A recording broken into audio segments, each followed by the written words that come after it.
They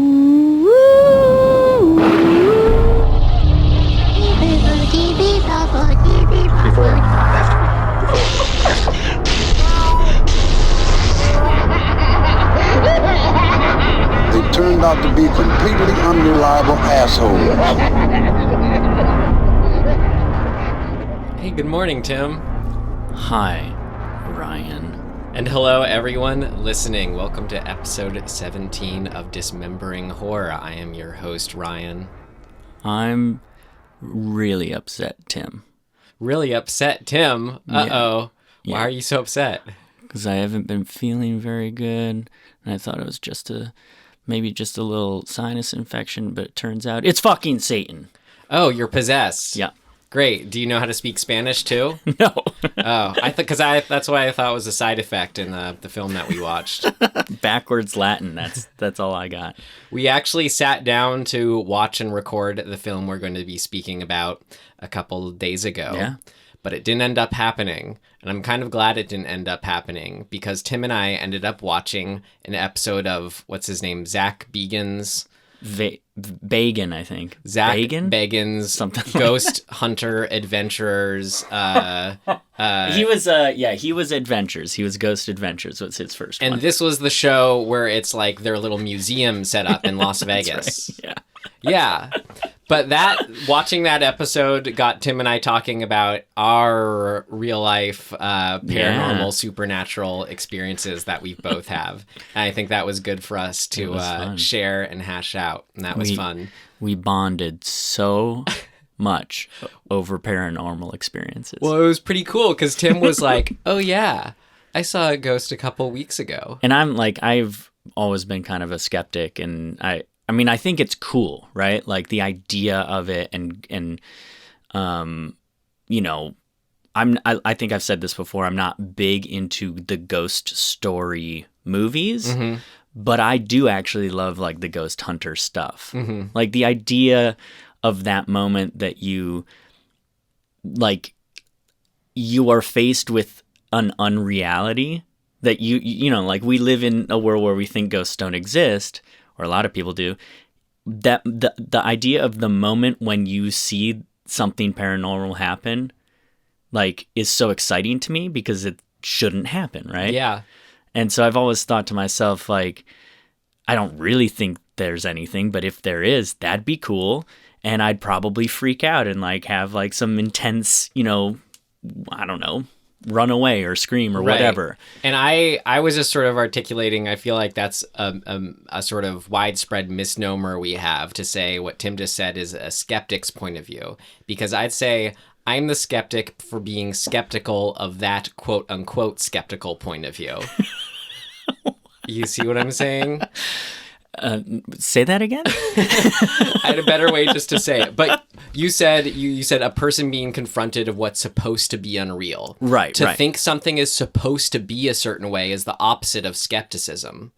Because if you're skeptic, you have skepticism towards anything. And everything. And that's kind of why I would say I'm a skeptic. I think a lot of people take that term differently than what I mean. Like, I basically side with, I don't know. Like, I don't know what is or isn't. So I'm not going to make a, like, ghosts don't exist or aliens don't, like, I don't know. Right. Sure, maybe. But, like, the idea of the moment that you have an experience has always really intrigued me. I just never had one. And you did now. Until, like, 10 days ago. It was so cool. Yeah. Old house in Pasadena, for anyone who is wondering. And just to sum it up, I finally found a quote that was like, kind of, sums up where I was coming from, what I think I was trying to articulate when we were talking, which is, there are no unnatural or supernatural phenomenon, only very large gaps in our knowledge of what is natural. Yeah, I totally agree. And that's where we both were able to settle on. And also, I think that's kind of part of what's exciting about horror films and like films that, you know, deal with this realm of the what ifs. Mm-hmm. I mean, any story is a good story is filled with the what ifs, but these are the whoa, what the fuck if? Yeah, you know, like that's what horror film and it actually all tends to be, which is exciting. Yeah, it all served as a reminder for me of if this podcast is kind of the hunt for us of finding stuff that actually gets under our skin. Yeah. That for me, that happens more often than not when like a sort of our jumping off point is reality. Yeah. Oh, you know, yeah. I gotta be in the world of the film, which just films in general is pretty miss more than hit these days. But I mean, they're still out there. I still see good movies, definitely. and I agree. all that. Well, Yes, this isn't a paranormal podcast, though. This is a horror film podcast where we dismember horror. We're going to talk about what worked for us, what didn't work for us, and anything noteworthy of our first hat pull film from last week. Oh, yeah. The sequel to the Spanish horror found footage film Rec. Let's, can we get into Rec 2? Let's do it. La zona ya está sellada. El protocolo es el de siempre, inspección y reconocimiento. Muy bien, chicos, ya sabéis, rápido y fácil.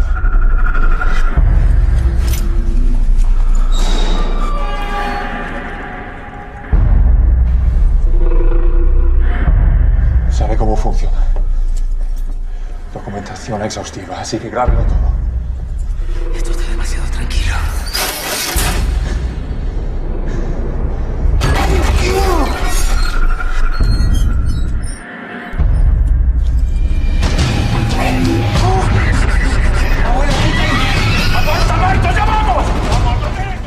All right. What do? We do the summary.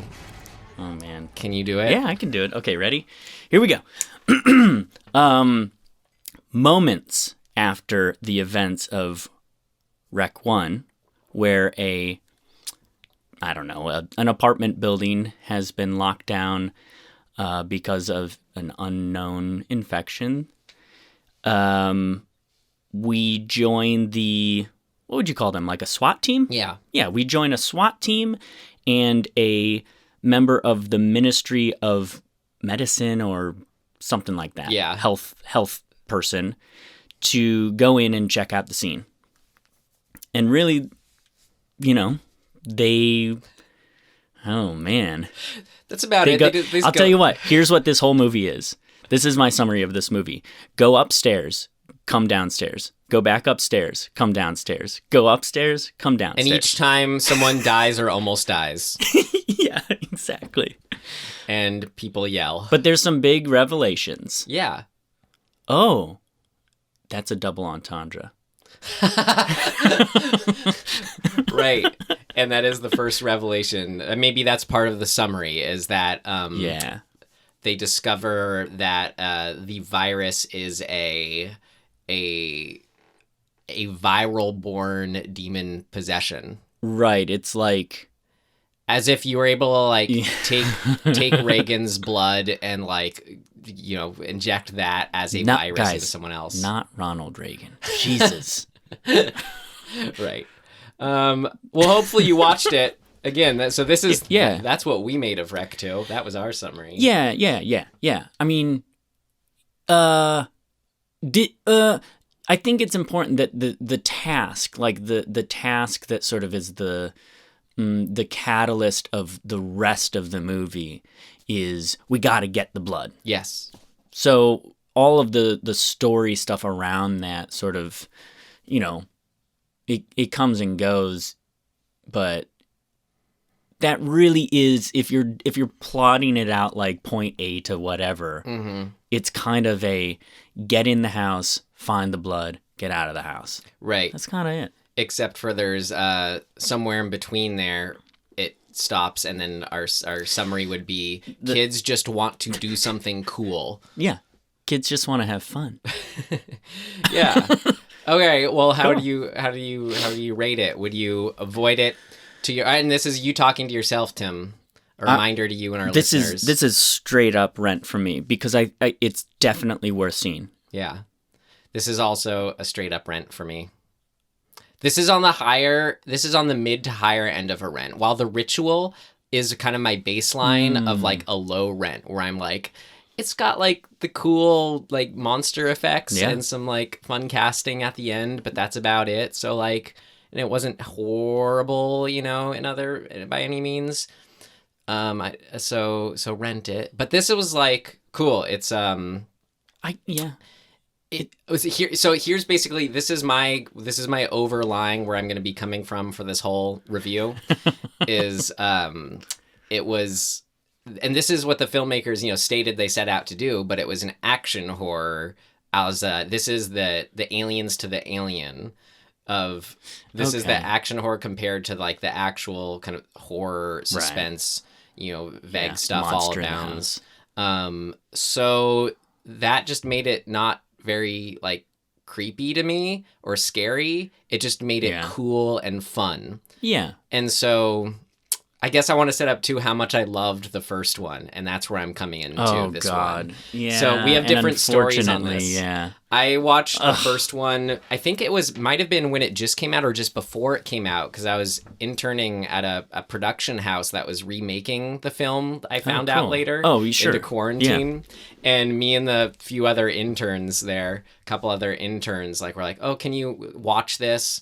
And it had like a burn-in over it and everything. It was in the middle of the day, and tell us what you think. When certain subtitles come up, whatever. I forget what it was. Sure. But we watched it, and it was so effective. Just watching it midday on a little screen in an office with a couple other interns, and that was because just from the get-go, it does establish, like what I said earlier, it has to have a reality and I'm in this world visceral, which the performance of her and the cameraman, mostly her, right, and so well. The setup for a found footage movie, is a good one. This is it's not just there's I noticed this a lot when the found footage sort of trend started to take off. It was always the shittiest version of it is it's a group of kids hanging out, and one of them just wants to have a camera and record it, and throughout the movie people keep being can you just shut the fucking camera off? Right. And it's just the dumbest trope. It's do a little more work. Find a reason to have the camera and stop telling the person to turn the camera off. This one though, the first rec, good. You totally buy why someone's it's a setup that would actually fucking exist in the world. Because throughout it, she's like, "Please, I really hope you've seen the first rec if you're listening to this. It's true. So good because I am going to spoil it in this, and that ruins it. And it is honestly in the last, I guess this century, last 30 years for me too. It's probably one of my favorite horror films I've seen because of how effective it is. I feel so bad about my side of this, right? Which is. So because I had seen Quarantine, so I knew the premise, but I actually had never watched the original Rec. So I was like, oh, well, we're going to do Rec 2. I might as well go back and watch the original Rec. And I bought it on, a rental on Amazon and turned it on, and it's a dubbed version. An English dubbed. I'm like, oh, no problem. I go into the menu and settings and whatever. It is just the dub version. There is no Spanish version with subtitles. So it's this very. I mean, to be fair, they do an okay job with the dubbing, I guess. It's okay, but it sucks. I didn't even want to watch it. Talking about establishing the reality of the world. So I just sort of it was on in the background. I was I can't really even. I'm sorry you missed on what I think is not only one of the best eerie suspense horror films of, as I said, the last 30 years, but the ending. Recently I was looking at some forum of just people talking about their favorite scene in horror movies. And you'd be surprised, way at the top there, almost really? More than a lot of other films, was the ending of the first Rec, which I'd entirely agree with. Yeah. That thing that she's they get trapped in the attic with, moving, that is just the utter stuff of nightmares for me. Yeah, and I kind of had checked out by then and was like, wait, how did this end? Because I had already, I guess because also I had already seen Quarantine, I'm I know the story. I know where it's going. So I just kind of was done listening to a dubbed version of a good movie. You know what I mean? It broke my heart when I was oh yeah, it picks up, right after it left off, and I loved the ending. And Tim was when Tim was like, "How did it end?" And my heart just sank because it was as I said, one of my favorite. Well, and when you said what it was, I was like, "Oh yeah, I guess I can." Yeah, but I mean, more so the monster. Yeah, I just was whatever. It sucked. It's a bad situation, all around, the worst situation. Well, what about Rec 2? Okay, that's where I'm at with Rec 1. So now you know Yeah. where I'm going into Well, Rec let's 2. fucking lean in on some things that worked for us. What worked? What worked for you? What worked for you? What worked for you? It worked like a charm, Smith. What worked? What worked for you? Like you mentioned in the summary, I liked that it took place immediately after the first. Yeah, that right off the bat, that's for me one of the best things about this. Yeah. It's just not even like, I mean, we get just the scene of her getting grabbed and dragged into darkness. That's the opening of this. Mm-hmm. So we're like, great, and then it's like, and then a second later we're down on the street getting the, it does a really good job being like, we assume you saw this first one. Doesn't matter actually if you didn't, but here's 30 seconds of catch up. Yeah. Like, sir, what's happening? Oh, it's this. We got to get in there and we got to do that. The end. Like, it's quarantined off. Like, we got it. The filmmakers said they made this as a thanks to all the fans of the first one. That's cool. Yeah. That was where they were coming from. It feels like it. I mean, they did a good job at that. Yeah, I don't know. You don't see it too often where that happens, and that works. So I think of Halloween into Halloween 2 taking place immediately after the first. Is Halloween too good? Yeah, Shit. it is. Is it? Yeah. Okay. Okay. I haven't seen it in 25 Gotta years. see it. Okay, taking place immediately after the first. Wait, I had Yeah. something else on that. Do you have anything else on that? I mean, no, just that we're in it right away. It's momentum. There's no sort of like, let's have a conversation and catch up and like do all this. It's just like we're on the move, and moments later we're in the house already, Right. Or in the apartment building. Which I guess another I love just it. simple thing I liked about it coming off of that, very well paced. These Yeah. movies do not drag. No, no, yeah, it's good in its. I guess it's just the let's just fucking get into it. It's like it's not what there's a like a term for this. I don't know. Meandering. Yeah, it's not. It's not belabored in any way. It's just like unapologetic. Let's just go. Mm-hmm. Which is great. Even, and sort of you had mentioned this, even in so far as when we jump to another storyline with the kids, like it just is like, here's the moment when the dude with the medicine comes in, and we see these new people, and then we jump right over to 10 minutes earlier. Yeah. And we're with those people, and we go fucking great. Like, it's not trying to be over explainy about any of this. It's just like, you got to get on the ride and go with us. We're going. Yeah. If you don't want to, if you're playing catch up, it's on you. And if this movie does go because it is, as we said, more of an action film. Oh, yeah. Which I wanted to mention as it worked for me in that I already said that's what sort of leaves this film at a rent for me versus a great, 10 out of 10 film like the first one, just because I like, the pure horror of the first one so much better. Yeah, I can see that. That's interesting. Yeah. That's kind of a thing, a didn't work for me thing that we'll talk about. Right, That's but what interesting. worked for me about it is that you can't just do the first one again and have it be so No, effective. So that's definitely what not. it just really worked for me as a choice that they made. Yeah, absolutely. What did you think of the cast in this? I like some of them. Here's the thing.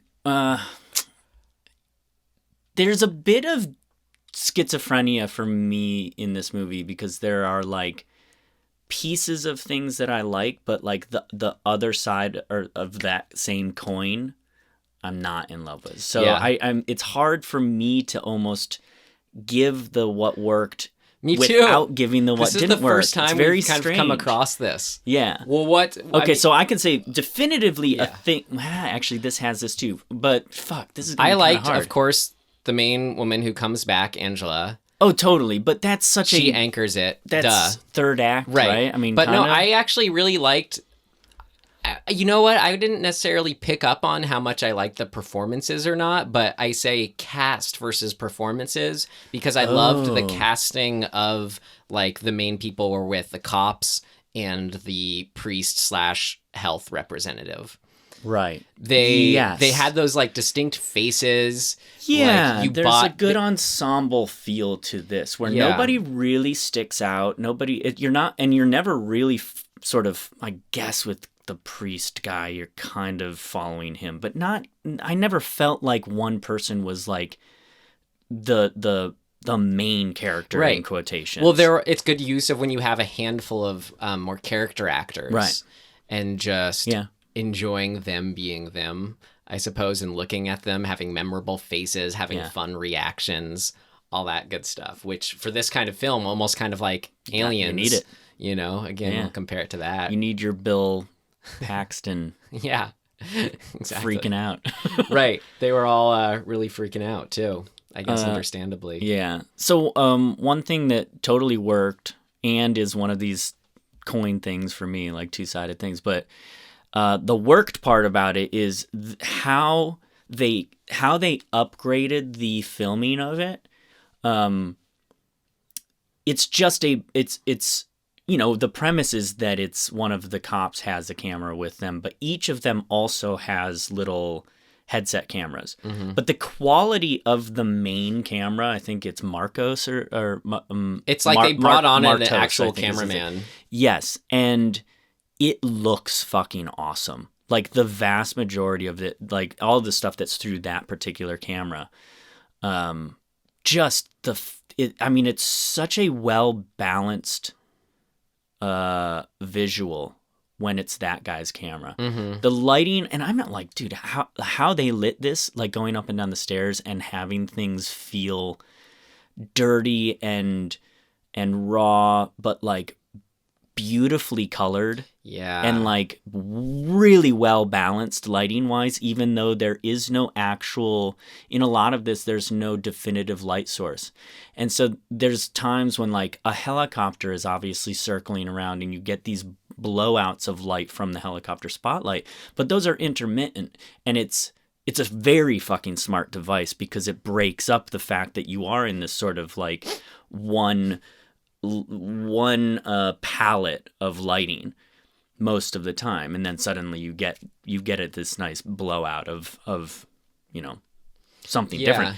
But just the camera work, and there are like, in a way, this a large portion of this movie is meant to feel like a one shot, like it's a continuous shot. Now they have devices where they break that up. Some that are obviously you know, it's not they're not hiding anything. It's like we're cutting to this other guy's camera. Mm-hmm. And but other ones, they have hidden cuts, right? Like there's a couple times when the camera wipes behind into the back of one of the other cops and it's a clear wipeout, and then we go into another room. It's like, we know they cut there. Well, I know they cut there. Yeah. But it's very, very well hidden. And it doesn't distract. It doesn't make you go, it's just fucking really well done. Mm-hmm. And the flow of that, and their ability to do certain little things to enhance, because like, if you were just roaming with a camera and trying to do a one shot the whole time, it will get boring, right? Because you're kind of just going to pan back and forth between people or be in a basic two shot most of the time. And what they do is they create a lot of movement through scenes, even scenes of just like three people talking, where occasionally, you know, the cameraman will like walk in between the conversation, or like he'll actually zoom in and it sort of makes it look like it's an accidental zoom, like he fucked with the camera, but it's zooming into a close up on one of the people who's talking or whatever. Mm. So little things like that are just I think really fucking brilliantly done by this director to take a construct that could become very boring in, you know, lesser hands and map out like we need the 2-shot, but we need the over the shoulder, and we need our close up, and we need this. And so how do we solve that with this construct? That it made sense. This is, I guess, a thing of note, but they said, like how you do in doing exactly what you said, that a day of filming for them looked like rehearsing and planning for 8 to 10 hours. And then you shoot, take 7 minutes to shoot a 5-minute take and then hope the special effects go well in it. Oh, shit.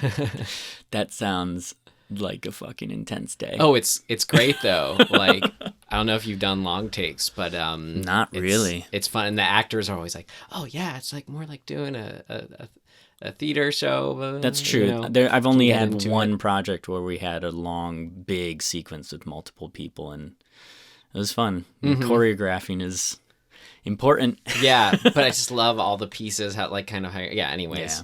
What else did you have? Well, I liked all again, the two sides of the coin for this one, where even though it made it less scary overall, I really did enjoy the sort of building on the story aspects, again, just in a fun, cool, but not scary way. Yeah. So like how it was a reveal that they aren't just zombies, like they are possessed people. So like, and then taking that to a good extent of like the kids climb, like the one kid who like climbed on the ceiling, like in classical style. It's funny. This is my next thing of that I perfect. Work for me too. Down to like, the group of like the possessed kids who happen to still be alive. So good. And then I really liked when he blew the kid's head off. Yeah. Holy shit. I think both of us were like, oh no, when the kid's on the ceiling, you were like, oh yes. It was like, yes, fucking we got Ryan in. Yeah. He's in. It was great. And then the head blow, I was like, fuck yes. Jesus Christ, what are we doing? Well, and then just the sort of, maybe the not as visceral touches though too. Like, the priest getting the possessed zombie people to sort of succumb to his prayer. Oh yeah, that was interesting. Like to see something that we have so ingrained as like a unstoppable zombie force, but then to like see them become subdued from that was smart Spanish prayer. And then similarly, the rosaries on the doors to trap them inside of rooms. Which is such a fucking smart device, right? Mm-hmm. Because in any horror movie, if you can leave a threat hidden somewhere for somebody else to find, it's fucking gold. And it adds, because we know we're watching it going, oh like you'll forget about it, and then when somebody else walks into that hallway, you go, oh fuck, this is the hallway, and they don't know about the fucking rosary on the door, and they're gonna open the door because the kid's voice is happening. Like, they're fucked. Like, anytime you could get the audience going, you're fucked! You're so fucked and you don't even know it! While also just sort of adding to the story world, we go, oh cool, using the rosary. So good. To trap them. I think, again, in lesser hands and using a Blake Snyder term, the double mumbo jumbo. Do you remember that term?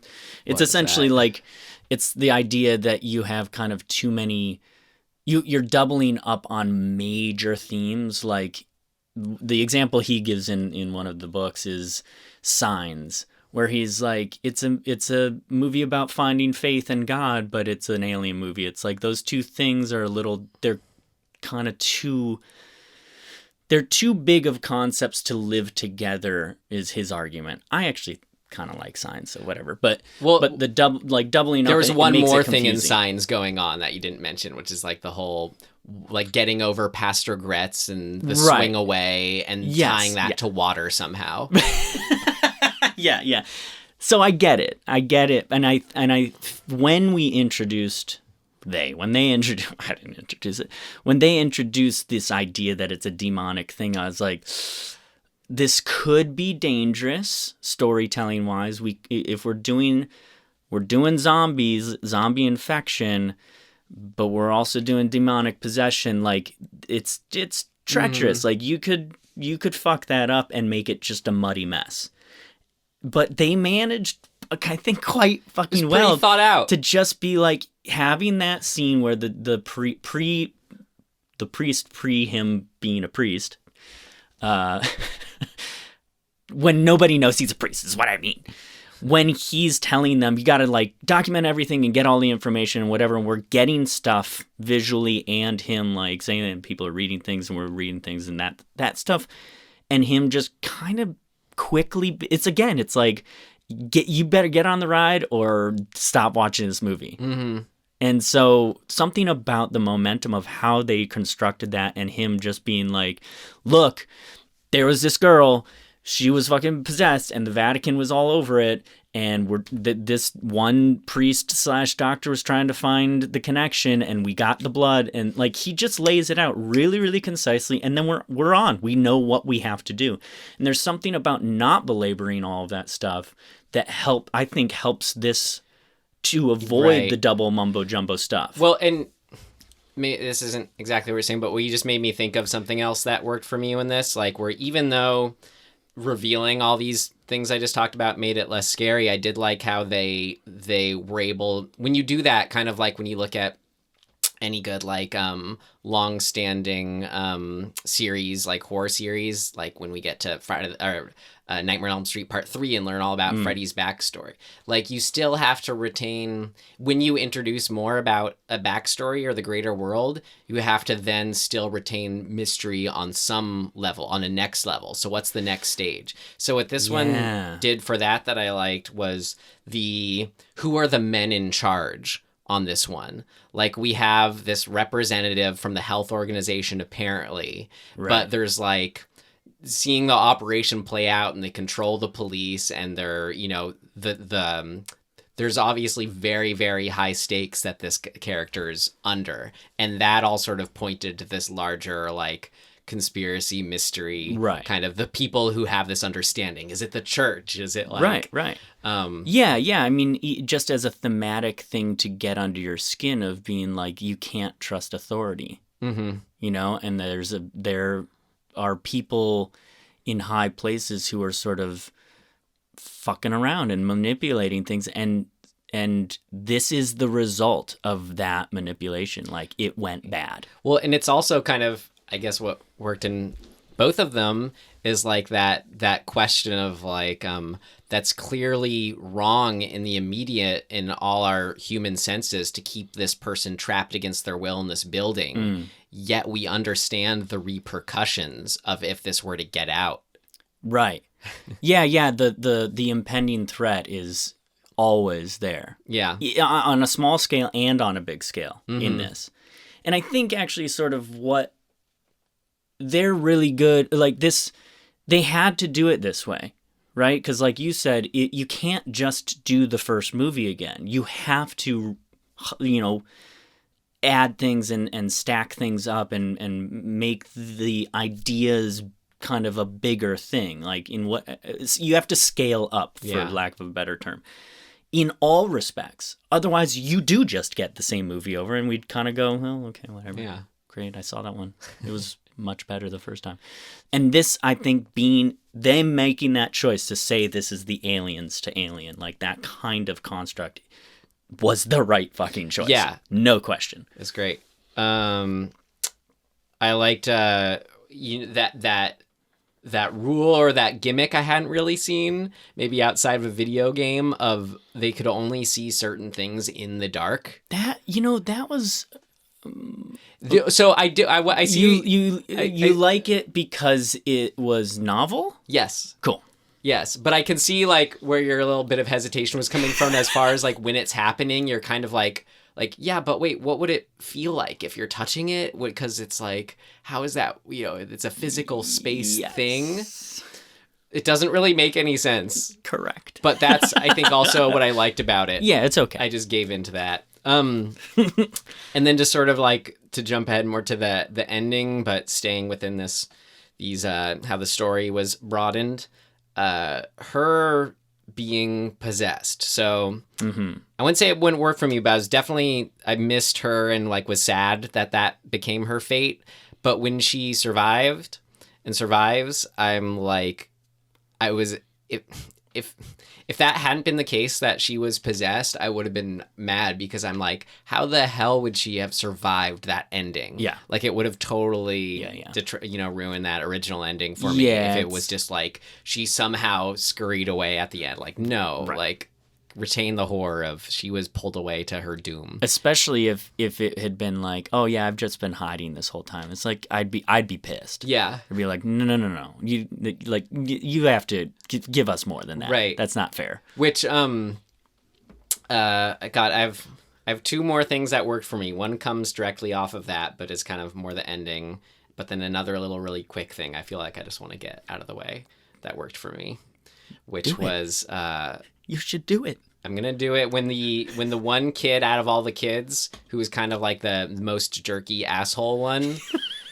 This makes me a horrible person, but I liked it when he was crying and freaking out because No, it's right. I it's like good. it in movies when the characters who are just have such like a veneer of kind of like I'm the toughest thing in the world are the ones who I love seeing them get broken down. Yeah. And they're usually the first two. That's right. And because also that's good characterization, right? Like, don't just have them be two-dimensional pricks. Mm-hmm. Like, fucking do something with them. And do something human with them. They're a prick because they're actually a scared kid. Yeah. You know, that's why he's like that. And then we get to see the veneer get pulled off. It's fucking good. You do that with that with characters, everybody, and please. It was kind of funny too.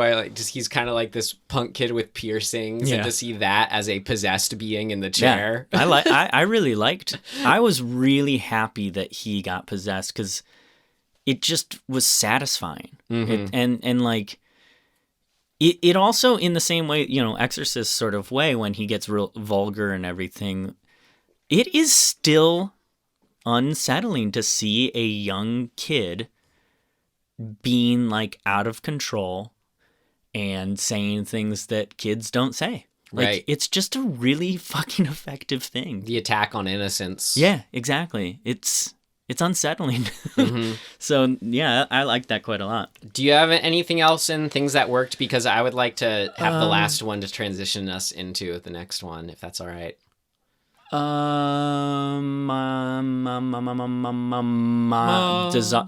kind of already said it. But the monster design, that font, whatever the demon monster thing is, just so fucking elongated arm thing. Cool, great, because that was part of my my last thing. Great. was her. So as I said before, that was kind of my favorite like ending in I don't know, in a lot of movies of that creature, that appearance, and how horrifying it is to be trapped in a room with her. So I thought, okay, well, for this film, what are they going to do that's still how are they going to at least match it, if not top it, in this sequel? So I'm like, well, the only what could be scarier than being chased by this thing with a hammer in this pitch black room? And the only thing I think scary, or as scary than being bludgeoned to death by it, would be having it force its tongue down your throat, its never-ending tongue, and hold you down. Like a fate worse than death for some. What did I call it when it was happening? I don't remember you saying anything. I said something like, oh, that's just a disgusting poop worm. Oh, right. No, and then if it wasn't just the tongue, then like after getting it drops out. Yeah, then after like the tongue kind of retreated back in was the like the Poltergeist 2 larva that just kind of like dropped out. Yeah. And you see it kind of go through her throat, what do you call that? It sort of expands her esophagus. Yeah. It's really gross. Okay, things that didn't work for us. Yeah, let's do it. It's not ready yet. Seems to work okay. No, something important's missing. What did not work?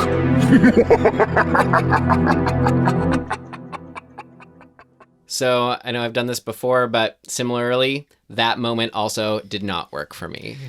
Even Too though, much? Yes, it worked as itself, like as I just explained how I liked it. It was too literal of a thing as far as still trying to be in the possession conceit or genre. Like I was able to buy into it all and enjoy it all up to, like, I didn't want it taken any further than blood transfusion could be a factor. Sure. Like, that was my leap of faith. I think this is what Blake Snyder's kind of getting at. Yeah. Is you get these things that kind of you're mixing and matching in a way that just gets confusing. Like, I didn't want, like, it would still have that little bit of a scary unknown factor to it if it was just like, the rules of the possession, like how it initially happened is the still kind of like, like in all possession movies, it's the mystery of how that happens, why that happens, how it occurs. Like opening yourself up to. So to sort of be like, well, it can be transferred via worm. Like the main demon just kind of hops out in a physical form and goes into. And so does that mean then that girl, the original girl, something put that worm thing in her? Like that's how she got possessed in the first place. You know what I mean? It sort of starts to break down because you have too many things. Yeah, like I could have just. We need her blood, but there's a worm inside of her. But also, if don't it was sneeze just on each the other. tongue going down, then just kind of an exchange of fluids after being established. I totally agree that it was a blood thing. Or if it had been some sort of like tongues going in, and then she's like grossly vomiting blood as well. Wow, that's really awful. But like that would be very effective for me as a viewer. Right. The worm is a little hokey. I mean, it's a little comical. Yeah, exactly. We had fun watching it when it happened. Exactly. But when you peel it back just a little bit, you kind of go like, was that the best version? Right. Maybe not. So didn't work for me in that sense. How about you? Okay, so a couple things, like the two-sided coin thing. So characterization, cool. But also, there's a lot of moments where people are reacting. It's schizophrenic. It's like at times some of the cops are flipping out, like totally flipping out and screaming and yelling at each other when I didn't feel like the scene really asked for that, like or it made logical sense for them to be at that place in that moment.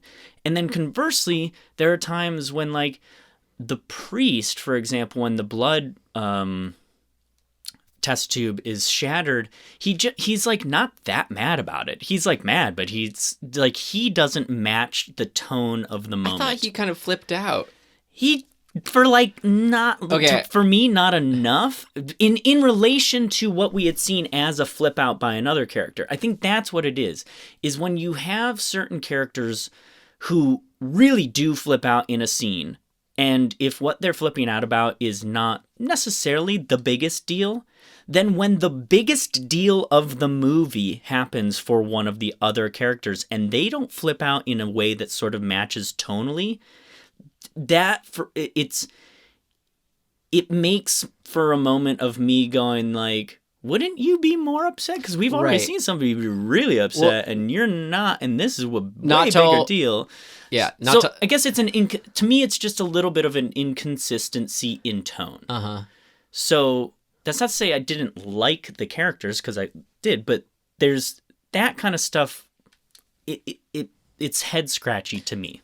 I had that down too, and I wrote it down, I think, as you said it while watching it, but kind of in a different circumstances. What was bugging we just described, I wrote down, why they always yelling? I think that's what you said while watching it, because you didn't mention this when you were explaining what bothered you about it. What bothered me about it too was you mean when the kids are in the right, that's everyone right, it's just the kind of thing when it's like so obvious they all need to be quiet, yet everyone's just it's just like be quiet when all six people are yelling at each other to be quiet over and over. It's just so frustrating. It's please don't ever write into your script, calm down. Right. But what, like, at the core of what bugs me about that, which is kind of different from what bugged you about that, is I think when you have that amount of people, it strikes a more, I guess, realistic. I don't know. I like the balance of, I think I feel like that's not a default mode for all people. Correct. No, like I when get Tim that. saw I the get ghost 10 days ago, it was, blank Yeah. face. Oh, okay. Not yeah, like it was not the reaction I thought I would when have. I have another friend who would just probably, not have slept since then. Right. And I'm like similar in sort of survival situations where it's like, if stuff is that intense, I become like, granted, I haven't been in a zombie possession outbreak, but like, I become super not yet. Right. I become super like in emergency situations, hyper kind of focused and calm. Yeah. And you do see that in movies, and I appreciate it when you see that too, and just don't write it as everyone, because this is scary stuff, everyone's yelling at each other. And No, having that response. I totally agree. I guess what I would want is a little more specificity to who reacts how at what points. Because, you can get, I think you can blow your load, so to speak, early on. If, in this case, one of the cops is obviously the hothead. He's like the most flip-outable guy. They all were, though, in this case. Right. And so you're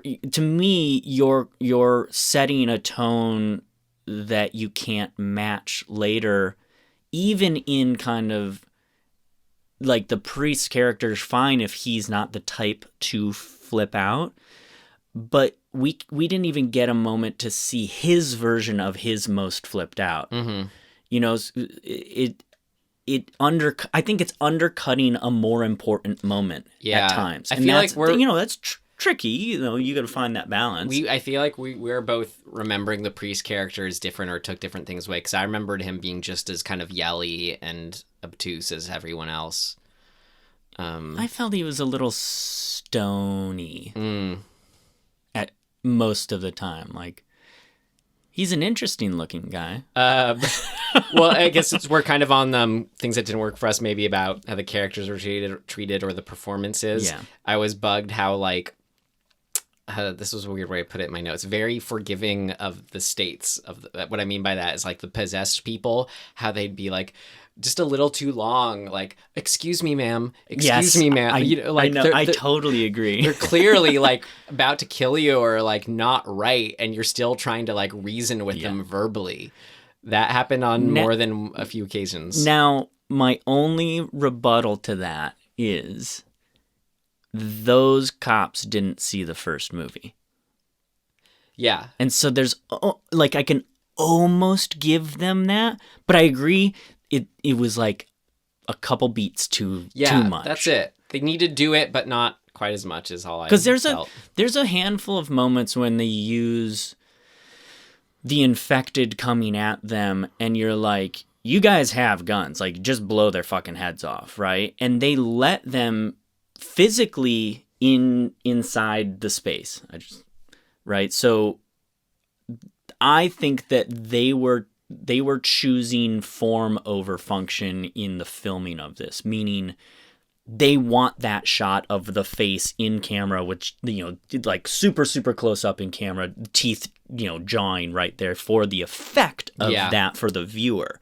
But the logic of the characters allowing them to get to that place doesn't quite work. Which for me as a viewer, I'm not then enjoying that intense visceralness because I'm just distracted by what just happened. Now, if you find a logic reason for them to get into that close-up closeness to you, then this is a non-issue. Mm-hmm. You don't even think about it.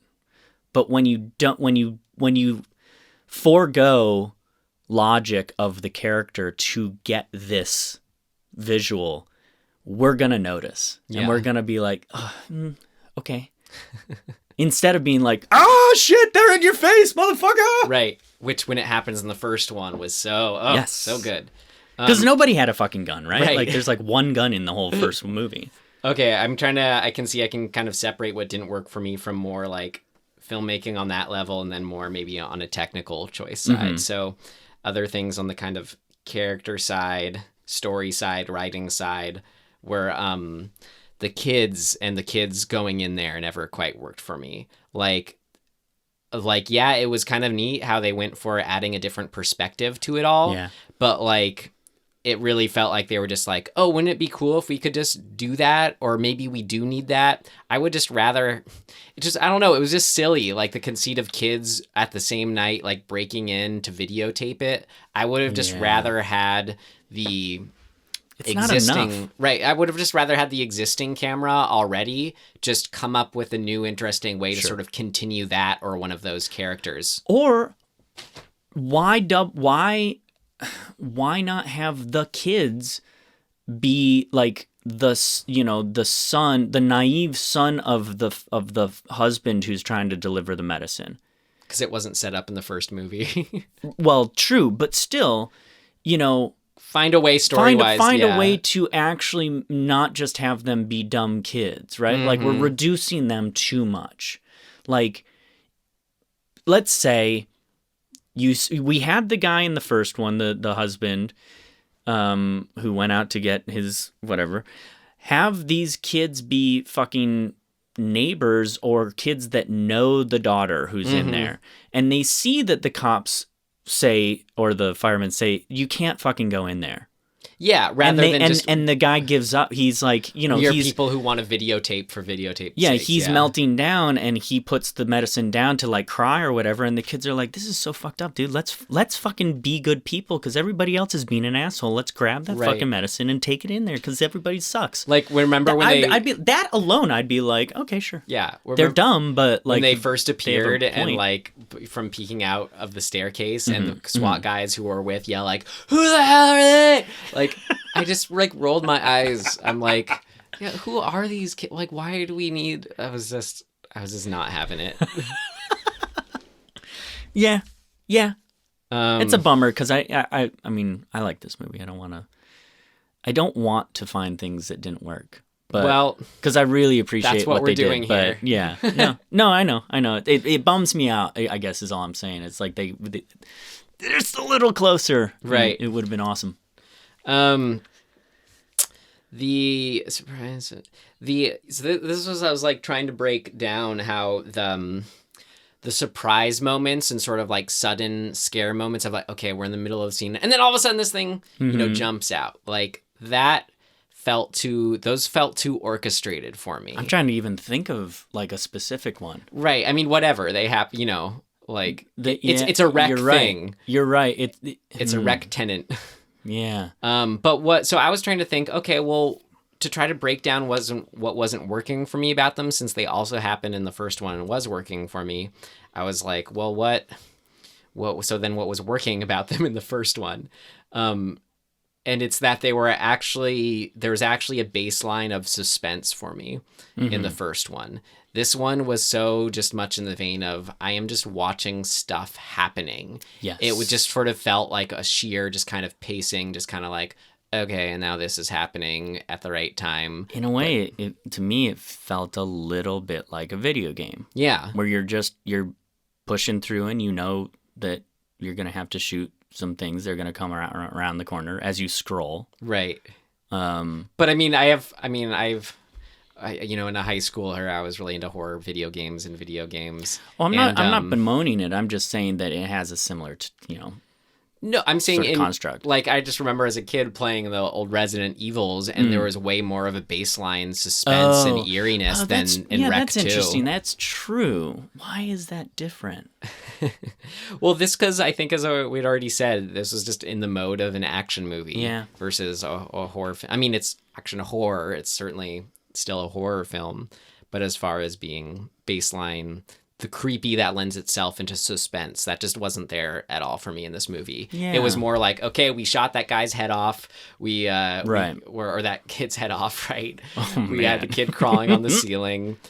Great. I'm just for just stuff happening. Let's see how you can make it fun and interesting and cool. So like while the first one, it was like when that body drops for the first time and it's like in the middle of the longest take, it was just like it just like I was already in the movie, and then I just felt like my whole stomach just sort of like wave over itself and just be that much more like into it when I thought I couldn't anymore. So I was trying to think like, okay, how is that so much effective? And I think it kind of boils down to the ability to create a sense of things just being off.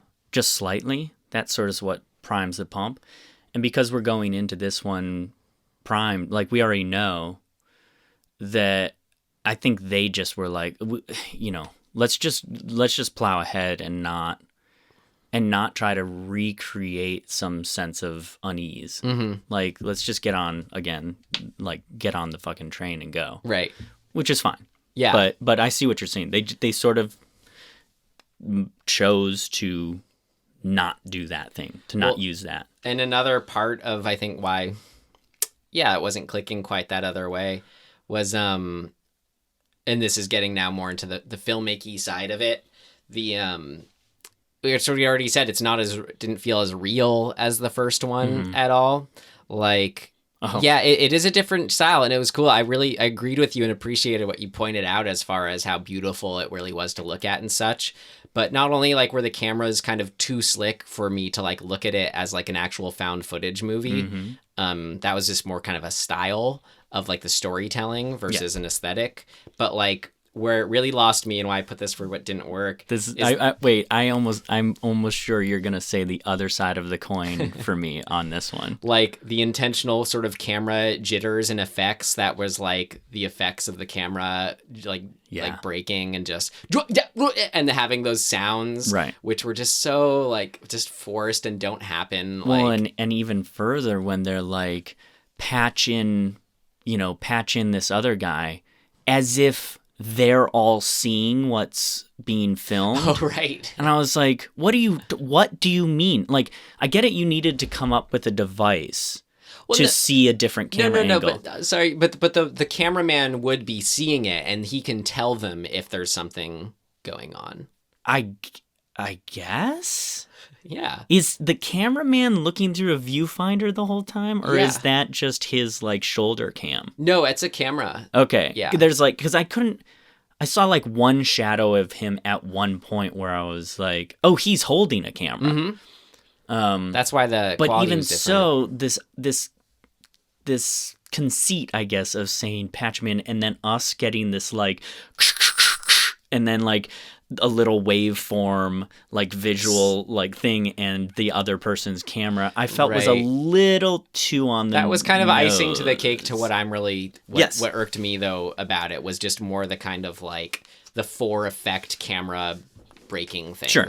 Yeah, it just, for me, that was a slickness thing that I just think was not necessary. Yeah. Just like, let's just see the other guy's fucking, his helmet cam. Why do we need this thing, this device?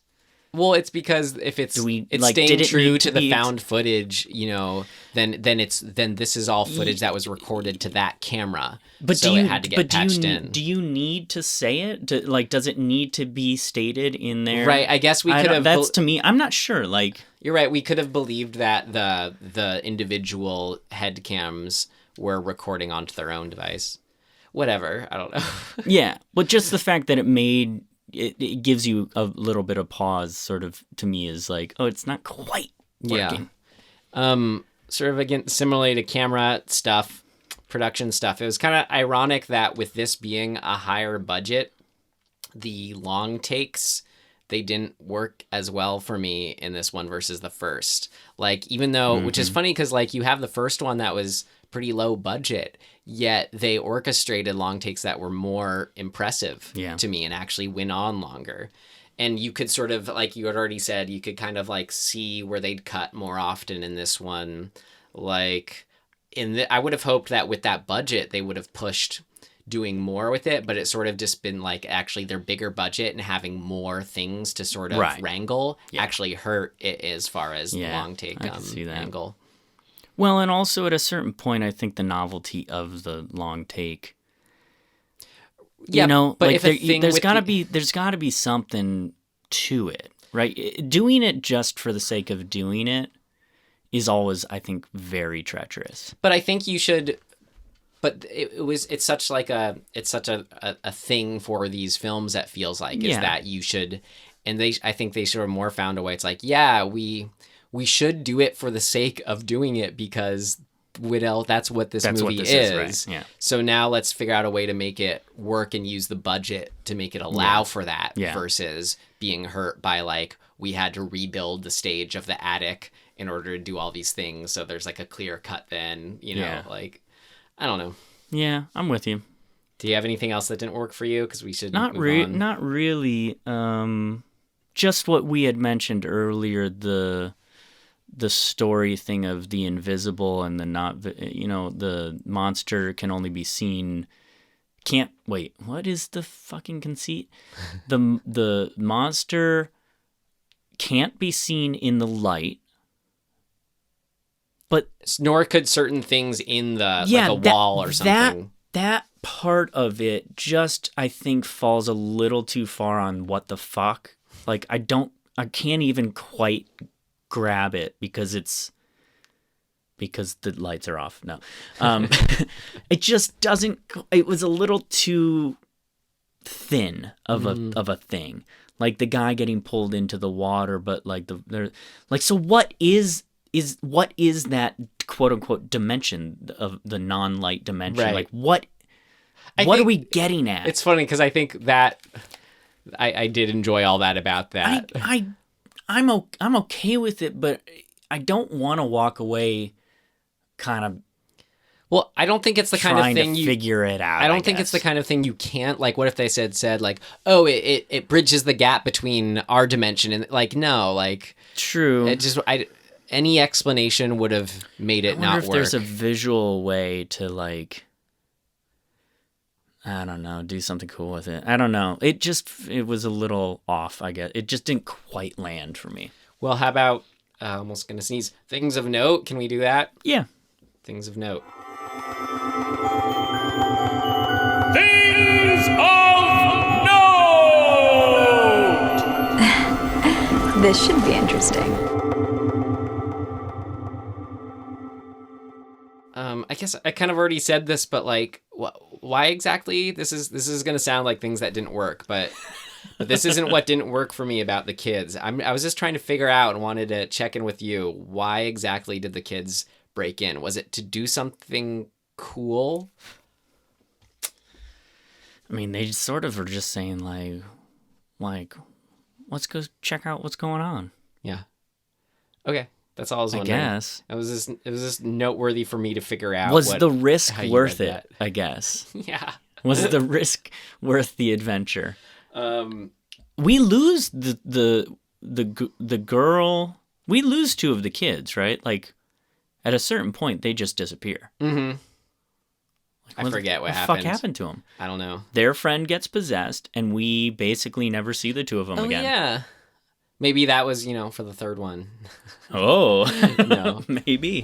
I just had a couple things of note from an interview I read with the filmmakers. What did you have? I don't really have much. All right. Well, we talked about those things, like the fact that I had seen the first one dubbed and blah, blah, blah. Those were really my things of note. I'll share then. This is just about the location. It was funny to hear that after it is like an abandoned building, so they just were able to use it for filming. Easily. Great. That's how they were able to do it. But the owner apparently wasn't happy about all the pink stains left on the stairs and the floor after the first one. Well, and then he joked, well, it's even worse now after the second one. Awesome. And then it was kind of cool, I thought, and this is, I have fun going to like movie locations and movies I love and stuff. So it was cool to hear that between the films, there were problems with like younger people breaking into the building to sort of shoot their own videos. And like the building is like really recognizable. So people are able to find it pretty easily. Where is it? I mean, in Spain somewhere. I don't know. I'm going to see if I can find it. But I like to, they tossed around the idea of when that was sort of at its peak happening, they should have the performer get in full makeup for the creature in the attic space, and have him or her in there like in the makeup, scare the kids. Yeah. And I guess we should also know, I meant to, I don't know, I'm kind of not sure if I'm going to watch them, but there are 2 more Rec films, Rec 3 and 4. Yeah. Which, and both have our girl. Like and Hala returns. Yeah, to me, it is a thing of note more than a worked or didn't work, but like her being in this and coming back, I don't know. The filmmakers were I'm glad. I'm glad. That's what they said. They said like, oh, well, she was just such something that everyone really loved about the first one, so we really wanted to make it work, bringing her back. Yeah, and I was really curious to see what her actual voice sounded like. You gotta wait set on your phone, Siri, remind me in 10 years to watch Rec. Oh, just so we can forget about all this conversation. 10 years? Yeah. I won't even be alive in 10 years. Jesus Christ. It was shot in Barcelona. And actually, sort of mentioning the sequels and how it's cool they had them at the same interview I was reading with the filmmakers. They, at the end of this interview about the second one, ended the interview the same way about an interview with the first Rec, which was in the first Rec, they were saying like, no, we don't really want to do or have any plans for a sequel.